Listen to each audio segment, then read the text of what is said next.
नमस्कार, मैं हूं सुप्रज्ञा। इतना सब कुछ होने के बाद भी सोनम खुद को बेकसूर बता रही हैं। आखिर क्या कहना है सोनम का, ये जानने के लिए चलते हैं मयंक के पास।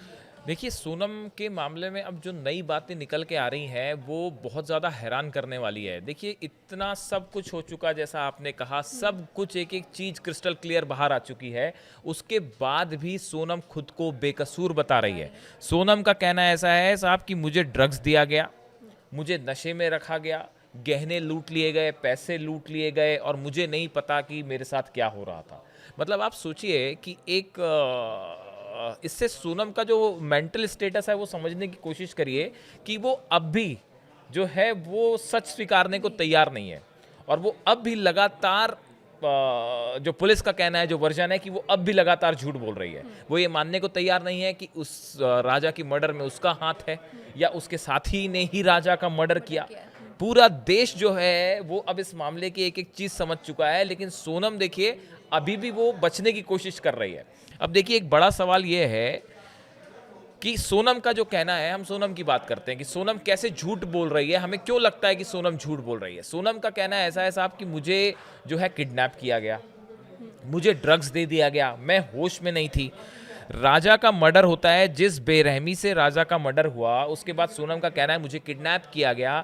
सोनम के शरीर पर एक खरोंच नहीं है। जो मेडिकल रिपोर्ट आई है और जो पुलिस के सोर्सेस से जो बात समझ में आ रही है, बाहर आई है, जो कि सोनम के पूरे शरीर पे किसी चोट का निशान नहीं है। क्या कोई शख्स ऐसा किडनैप हो सकता है जिसके शरीर पे एक चोट का निशान ना है?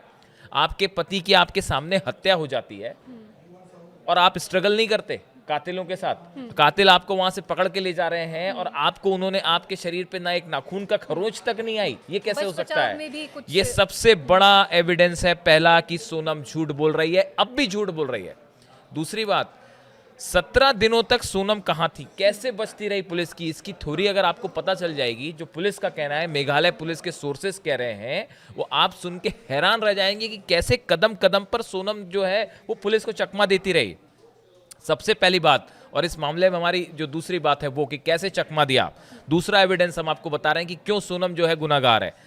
सोनम ने इन 17 दिनों में किसी भी एटीएम कार्ड का इस्तेमाल नहीं किया, वो कैश का इस्तेमाल करती रही। उसे पता था कि किसी भी तरह का ऑनलाइन ट्रांजैक्शन जो है वो उसकी लोकेशन को रिवील कर देगा। वो अपने साथ कैश लेके चल रही थी, ताकि कैश से लेन देन कर रही थी, ताकि वो पकड़ में ना आए। तीसरी बड़ी चीज जो थी, वो इन 17 दिनों तक सोनम लगातार अपनी लोकेशन बदलती रही। भाई, आपको कोई किडनैप करेगा, एक जगह रखेगा, किडनैपर तो इंदौर में पकड़ ले जा रहे हैं, दूसरी लोकेशन में पकड़ जा रहे हैं, आपकी अलग लोकेशन है। लगातार जो तीसरा एविडेंस चीख चीख के कह रहा है कि सोनम जो है इस मामले में इन्वॉल्व थी, वो लगातार 17 दिनों तक अपनी लोकेशन बदलती रही। उसकी कोई एक लोकेशन नहीं थी, वो बार बार अपनी लोकेशन बदल रही थी ताकि पकड़ी ना जाए। चौथा एविडेंस, इसके पास, सोनम के पास देखिए 2 फोन थे, जो बड़ा खुलासा हुआ है। एक फोन इसने स्विच ऑफ कर दिया, राजा का मर्डर होने के बाद ही उसका जो मेन फोन था वो उसने स्विच ऑफ कर दिया, ताकि जो है उसके फोन का लोकेशन ना पता चले, उसको ट्रेस ना किया जा सके। लेकिन मेघालय पुलिस ने इसका जो, अब देखिए ये सोनम पकड़ में कैसी आई, ये भी बड़ी इंटरेस्टिंग कहानी है। सोनम के पास जो फोन रिकॉर्ड था, सोनम का फोन रिकॉर्ड निकाला गया, उसके पूरे कॉल चेक किए गए, पिछले 6 महीने के कॉल चेक किए गए। तो उसके पास जो फोन था, उस कॉल रिकॉर्ड में सबसे ज्यादा कॉल हुए थे राज नाम के शख्स पे, जो कि उसका बॉयफ्रेंड है, जो उसका प्रेमी बताया जा रहा है और उसी के घर में काम करता है, नौकर है। ये भी बड़ी हैरान करने की बात है कि नौकर के लिए साहब पति का कत्ल कर दिया। आधा देश तो इसी बात से हैरानी में डूबा हुआ है। फिर चलिए मानते हैं कि चलो प्रेम में आदमी जो है वो कुछ भी करने को राजी हो जाता है, जैसा कहा जाता है। अब देखिए, दूसरी, इसके जो कॉल रिकॉर्ड्स निकाले गए पिछले 6 महीने के, उसमें ये बात निकल के सामने आई कि साहब इसने सबसे ज्यादा कॉल जो थे इसके मोबाइल से राज नाम के शख्स पे हैं। उसके बाद पुलिस ने राज का फोन रिकॉर्ड निकाला, उसके कॉल रिकॉर्ड्स निकाले पिछले 6 महीने के। तो उसमें एक बात गौर करने वाली ये नजर आई कि सोनम के एक नंबर से तो उसे कॉल किया ही गया था, लेकिन एक दूसरा नंबर भी था जिससे बार बार उसको कॉल आ रहा था। पुलिस ने पता किया, साहब ये दूसरा नंबर किसका है, पता चला ये दूसरा नंबर भी सोनम का ही था। सोनम के पास 2 मोबाइल थे, एक वो सबके सामने था और दूसरा मोबाइल किसी को पता नहीं था। सोनम सिर्फ राज से बात करने के लिए अपने पास रखती थी। और जब ये दूसरे मोबाइल के कॉल रिकॉर्ड्स निकाले गए, उसकी लोकेशंस निकाली गई, तो पूरा केस खुल गया।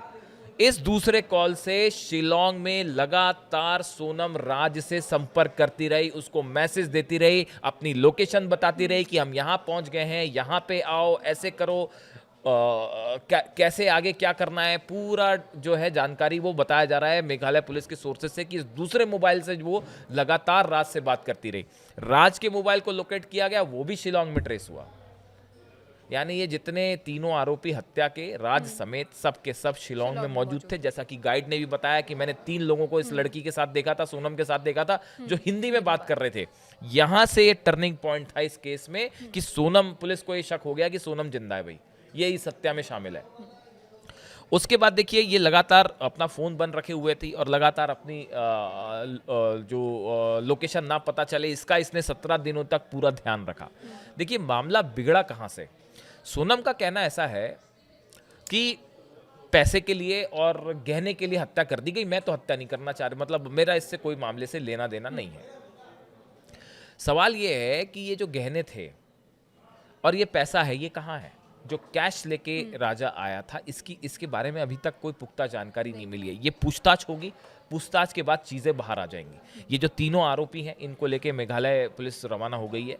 ये जो तीनों आरोपी हैं, राज, इनसे पूछताछ होगी, इनसे आमने सामने बैठा कर पूछताछ होगी और शायद सोनम का लाई डिटेक्टर टेस्ट भी हो।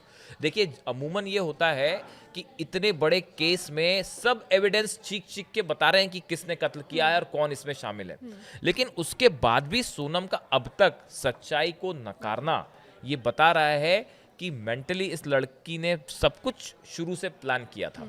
ऐसा मेघालय पुलिस का कहना है कि इसने एक एक स्टेप पे हर चीज़ प्लान की थी। बताया तो ये भी जा रहा है कि शायद शादी के दूसरे दिन ही, 2 दिन बाद ही ये तय हो गया था कि भाई राजा का मर्डर करना है। उसने जो है वो राज से, अपने आशिक से बता दिया था कि भाई 2 दिन बाद ही इसका मर्डर करना है। शिलोंग ले जाने की प्लानिंग, राज को साथ में, राजा को ये कहना अपने पति को कि तुम गहने लेके आ जाओ, कैश लेके आ जाओ, एक एक एविडेंस बिल्कुल ऐसा चल रहा है। और सबसे बड़ी बात जो है वो राजा की जो माँ है, उन्होंने भी एक बड़ी बात बताई है कि भाई जो है वो जिस तरह से उनका कहना है, उनकी बाइट आई कि भाई सोनम के शरीर पे, सोनम कह रही कि मुझे किडनैप किया गया, उसके शरीर पे एक खरोच नहीं आई, कोई जख्म नहीं आया। ये चीख के ये बात कह रहा है कि साहब ये लड़की हत्या में शामिल हो सकती है। तो अब देखिए सोनम से मेघालय पुलिस पूछताछ करेगी, लेकिन अब तक ये बात जो समझ में आई है कि सोनम लगातार अब भी झूठ बोल रही है, सच मानने को राजी नहीं है। और सच शायद अब तभी सामने आए जब मेघालय पुलिस सोनम से बैठ के थोड़ा सख्ती के साथ पूछताछ करे, तब पता चलेगा सोनम का असली सच क्या है।